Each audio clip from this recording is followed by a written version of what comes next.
You know what the hardest thing known to man is? Your icy driveway. Because it's both. It's I was like, icy diamonds? concrete. Nah, he's right. Yeah, it's icy concrete. If you've ever walked down a steep driveway trying to like take the garbage out and be like, okay, it's just that bullshit ice that's like ice that's like skidding around on top, and then you hit that solid piece at the bottom, that black ice, and your heels go out and your ass just hits the oh, it's terrible, dude. I thought I was gonna. I thought I don't have a lot of ass. Tailbone. My driveway's steep, and like I fell down it 2 winters ago, and it was one of those falls where it's like the worst, where it doesn't look like you fell that hard. So like anyone who saw it wouldn't expect like a bunch, but like it was the way Jackass describes it, where Johnny Knoxville, like in an interview, was like, what you want ideally is something that doesn't hurt a lot, but looks like it hurts a lot. The worst possible thing is something that hurts a lot and doesn't look like it hurts a lot. Because then people are like, oh, did that even hurt? And it's like, yeah, that was more painful than all the other skits, me falling on the ice. But no, we didn't even put it in there. I've done that exact thing, but I've actually fell on the back of my head doing that. For whatever, like talking about skulls and stuff, for whatever reason, I don't know why, maybe it's the shape of my head or something, but I've never been knocked out.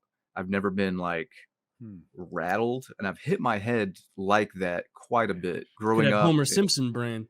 I think I do. It's just, I don't know what it is, but it's not pleasant, like hitting your head that hard and then like realizing you did it and then nothing. You know what I mean? It's like, did I just do damage? Like what happened? So well, that's not good. Weird. Some of the most painful like injuries to me are when you hit your elbow or your knee really hard. Like I was playing paintball at my dad's field one time, and there was like a cattle thing in the woods that was kind of buried by the ground. One of its legs was, and I like went down on my knees hard, expecting like really soft, like composted earth, and my knee instead hit a solid piece of round steel, and it just hit my kneecap so solid, and like it like jarred the nerves. It was like your funny bone went off, and it like paralyzed my leg for like a good like minute or two. It was just like laying there with my leg completely asleep and throbbing. Like it was wild. It hurt so fucking much. They did a question or some kind of Q&A or something like that. You guys know Mick Foley, Mankind? Yeah. Crazy, you know, fly off fucking tops of cages and shit. He said the most painful thing in his career was this thing. It was like somebody just shut a steel cage door on his head or something. And he said, he's like, that didn't look like much, but that I remember specifically that being the most painful thing that's ever fucking happened to me. I don't know why, but it just hit him, and he was like, it doesn't look painful, but it's sometimes the stuff that doesn't look painful that's the most goddamn debilitating. I mean, I've never been knocked out, but that's not because I'm not knockoutable. Yeah, no. Woody, how many times? I don't know. You start counting, and I'm gonna start counting. And I'm not talking about the flash knockouts. I'm talking about like you wake up and you're not sure how long has passed. One time I got knocked out. I was playing basketball, and you should know I'm not that good at basketball. And someone threw it. It bounced off the backboard, hit me in the forehead, and then I don't know. I was looking up, wondering how long it had been. Really? Yeah. There was another time I got checked. It must have just hit you like square. Seems like stuff like that. Right. Sort of. Must have hit it and then jarred your brain or something. Also, I was young, so that I probably didn't have as much skull to sort of resist movement. As an adult, I got knocked out by a hockey check one time. I was in front of the net. And I was kind of extended to defend, and someone just laid me out. So was it a dirty hit, like shoulder to head? It was a no check league. Yeah, well, what a piece of shit! All hits are dirty hits. Yeah, this is touch.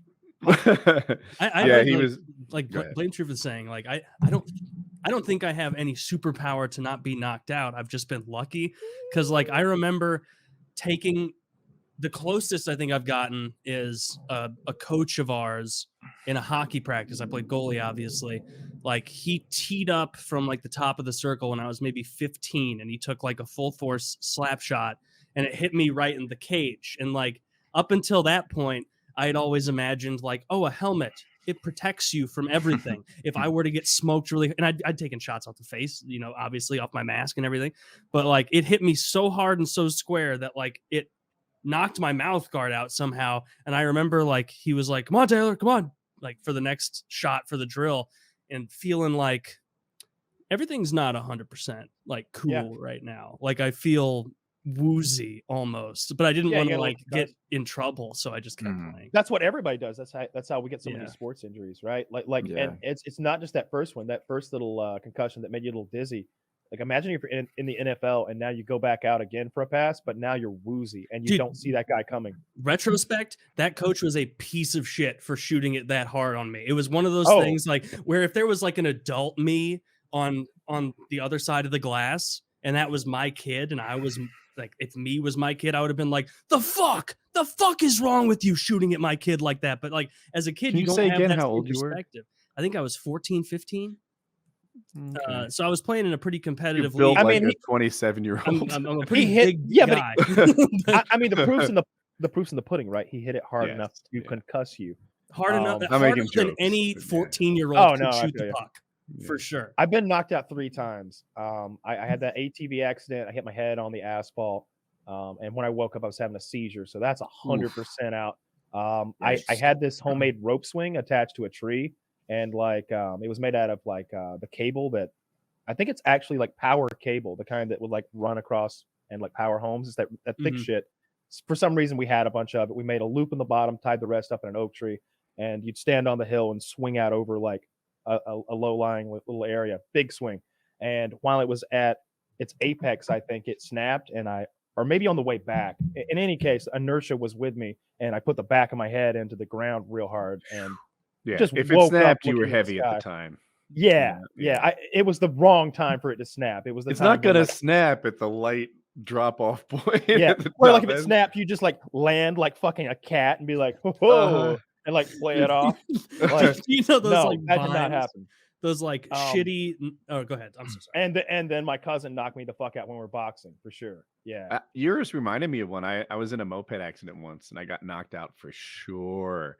And then when I came to, everyone was surrounding me. Like there was a crowd gathered as my eyes reopened, and I was talking nonsense about Santa Claus and shit. It's embarrassing too. Wait, am I good, you guys? Am I okay? Yeah, you're good. Yeah. Oh my god! I paid for fiber internet. I'm so upset. I've had 2 panic attacks that ended with me hitting asphalt though, or concrete. And when I came to, I was like, I had like a bloody lip or something and a bloody elbow. So like, who knows if I had my head on those? Because like I don't even remember.